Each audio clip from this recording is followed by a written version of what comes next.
P T I اور Jamaat Islami parliament pattern پر نہیں ہیں، یعنی کہ پارلیمنٹ پیٹرن ہی پارلیمان ہی جمہوریت کی جان ہے، ڈیموکریسی کی جان ہے، جس کو یہ جمہوریہ پاکستان کہتے ہیں، یا جس نظام کو ان لوگوں نے اپنایا ہوا ہے، جو اسی کی مخالفت کر رہے ہیں، یعنی اس پارلیمنٹ پیٹرن کی بجائے ایجیٹیشن پیٹرن پر آئے ہوئے ہیں۔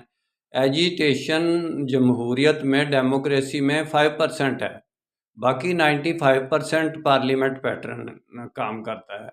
بھئی ان لوگوں نے 100% ہی ایجیٹیشن پیٹرن کو اختیار کیا ہوا ہے، جماعت اسلامی نے بھی اور پی ٹی آئی نے بھی، اور اس سے پوری غیر ملکی جتنی بھی کمپنیاں ہیں وہ انویسٹمنٹ کے لیے پاکستان میں آنے کے لیے گریز کرتی ہیں، اور وہ ترقی کا راستہ جو ہے وہ بند ہوتا ہے پاکستان کی ڈیولپمنٹ میں، یعنی کہ رفتار سست ہو جاتی ہے۔ میرا کام اسلامک ورلڈ کی امن اور یونائٹی کا، انشاءاللہ ڈیٹیل میں بات پھر ہوگی۔ نسبت وحدت خدمت خیر کے ساتھ، اللہ حافظ۔